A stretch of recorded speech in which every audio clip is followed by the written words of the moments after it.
2021 NFL Offensive Player of the Year and Super Bowl MVP Cooper Kupp, released by the Rams, will be signing with the Seattle Seahawks. That, according to our Jonathan Jones, expected to be a 3-year deal. Star receiver spent 8 seasons with the Rams, and now LA will be game planning against Kupp as a division rival. And Kupp, born in Yakima, Washington, went to Eastern Washington, and now will be playing in Seattle as a member of the Seattle Seahawks.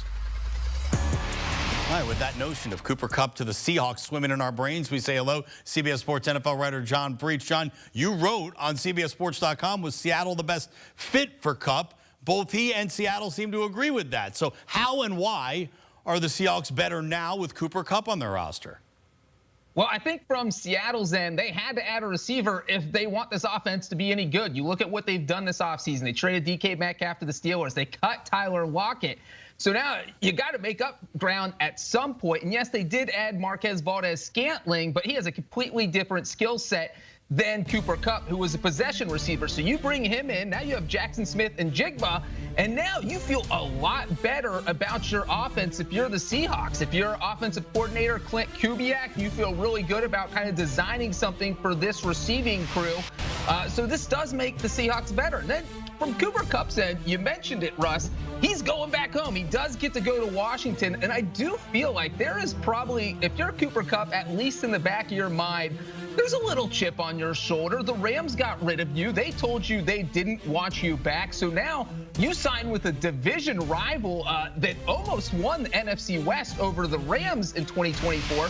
Now you get to play the Rams 2 games a year, and you get to prove to them that you still have some gas left in the tank. So I think the Seahawks are thrilled that Cooper Kupp chose them, and I think Cooper Kupp is going to be motivated to have a huge year in Seattle. All right, so the Rams were happy to let Cooper Kupp go. Maybe not happy, but at least they let him go. The Seahawks let DK Metcalf go. They traded him away. Cincinnati Bengals taking a totally different track here. They're said to be close to signing their top 2 receivers to quote-unquote massive contract extensions. This, according to multiple reports. Jamar Chase set to begin the final year of his rookie deal here in 2025. And the team just placed the franchise tag on T. Higgins for a second straight offseason at the NFL Combine. Cincy GM Blake Tobin said he hoped the team could sign Chase and Higgins, and defensive end Trey Hendrickson, by the way, to contract extensions this offseason. All right, so for more on this one, John, what can you tell us about where the Bengals are with their top 2 receivers right now and what that does to the rest of their salary cap and team if they sign them both to huge deals? Well, Russ, first let me say I think everyone in Cincinnati is breathing a sigh of relief because Joe Burrow might have quit the team if they didn't get extensions done with both of these guys. And it feels like that is where this headed. It's going to be coming any day now.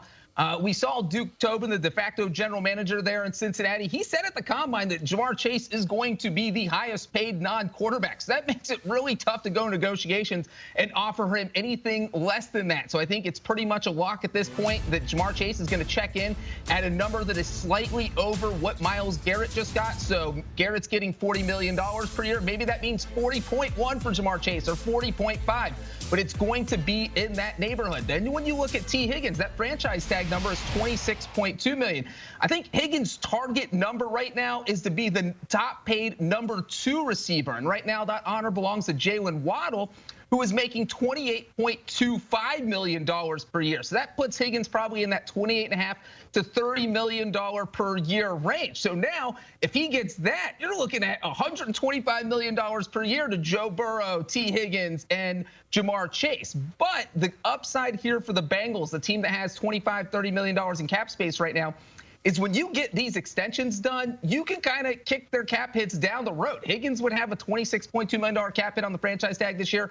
Chase, he's in that option year in the 5th year. That's a $21.8 million cap hit. So you knock that $47 million total down some. It will give the Bengals some more cap space. And who knows, maybe that allows them to get a deal done with Trey Hendrickson. So this is great news all around for the Bengals to get these 2 deals done. All right, Cincy fans, as you said, maybe a little bit of a sigh of relief. If they can bolster the defense, they'd probably be a little bit happier as we move along in this offseason. Look, no team was hit harder by injuries in 2024 than the 49ers.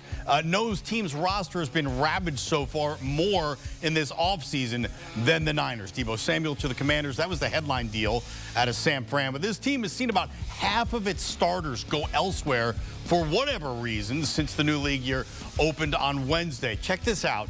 So far, other teams have spent a combined $321 million on 49ers free agents, while the Niners themselves have spent just $37 million on incoming players. $7 million overall and $5 guaranteed. Quarterback Mac Jones as part of that, by the way. It is the largest free agent spending deficit in NFL history at this point. John Breech, it was Niners GM John Lynch who said he wanted to get his team younger and cheaper in 2025. I don't think he was lying. Apparently, though, but what cost here for John and the Niners? Is it time to panic if you're a Niners fan, or maybe have some patience now that they've got rid of so many guys? Now, Russ, I'm going to say this. I don't know if it's quite time to panic, but I'd be kind of looking up in the sky wondering about what the heck is going on in San Francisco. I will say, look, John Lynch gets the benefit of the doubt. This team has been to 4 NFC title games in 6 years, 2 Super Bowls in 6 years. So when you have a track record like that, you have to trust your head coach, trust your general manager. Now, did they really need to blow things up and start over? As you said, it's not like they were terrible last season. They just got hit hard by the injury bug, which happens. Some teams just get hit with that bad luck. So for them to turn around and get rid of 9 starters, we're looking at the list right there, not just Deebo Samuel, but Kyle Juszczyk, who's been there for a long time, Javon Hargrave, Aaron Banks.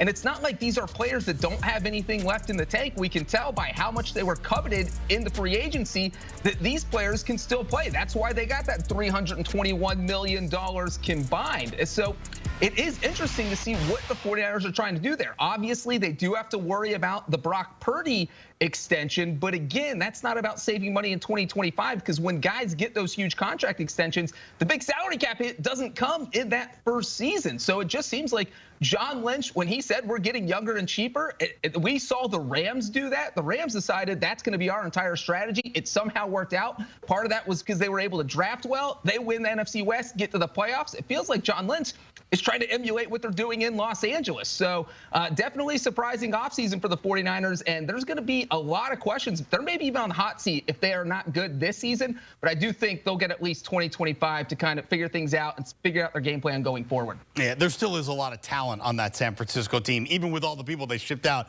Christian McCaffrey still on that roster. And Brock Purdy is going to be the quarterback. And look, this is the strangest story of the offseason. Has to be, right? Myles Garrett asks out of Cleveland, right? Then Jimmy Haslam says, I'm not even going to meet with you. Then Garrett goes on a media tour during the Super Bowl to reinforce his desire to get out of Dodge. And then, as if he were like Steve Austin driving the beer truck up to the ring and dousing everyone in beer, Haslam just unloads a whole bunch of cash on Garrett. And Garrett's like, cool, I'll sign for $40 million a year. One of the strangest stories of all time, I think, in NFL free agency. And Garrett met with the media in Cleveland on Friday and stood firm by how he conducted himself ahead of his contract extension. I had some frustration, and I feel like that helped us grow and have conversations that were difficult but needed to be had, and that created a little bit more discourse, helped build some relationships, and reaffirm them. And now I feel like we're in a better place, and now we can move on and grow from there. I think the fans will see that my heart's in the right place. It's never been about money. It's always been about winning, and that's where my frustration lies. Never been about the money, only about winning. But that money might sure feel like a win to Myles Garrett. Are the Browns any closer to a Super Bowl now than they were a day ago? Russ, it's interesting. You mentioned Steve Austin earlier. I'm going to mention another wrestler, the $1 Million Man. His famous catchphrase was, everybody has a price. Everybody's got a price. And look, Myles Garrett a month ago was saying, not only do I want to trade, but I'm not going to accept a contract extension. I'm going to turn down any offer they make me. And you have the Browns come out and say, all right, well, what if we throw $40 million per year at you? And now there we are. Garrett's at a press conference because he agreed to that deal. And I'm not sure this makes sense really for either side. If you're the Browns, you're not 2 or 3 players away from winning the Super Bowl. You're not even 2 or 3 players away from winning the AFC North. That is a stacked division with the Bengals, the Ravens, the Steelers. And so that $40 million, and if you had traded Myles Garrett away, you get draft compensation in there, you save the money. That is how you rebuild your roster. And I think if you're Myles Garrett, the reason you didn't want to return to Cleveland is because they haven't proven that they can build a winner. And that's what was frustrating him so much. Well, Now that they're paying Garrett that money, they don't have a quarterback that can be their starter. Obviously, they traded for Kenny Pickett. I don't think he's going to be the starter in September. So now if you're the Browns, maybe you draft a quarterback. Maybe you still have a shot at Russell Wilson, but it just doesn't feel like this team is better than it was yesterday. And the Myles Garrett contract only hampers them even more. So it's kind of a bizarre situation in Cleveland because he wants to play for a winner. And I do not think this team is going to be a winner in 2025.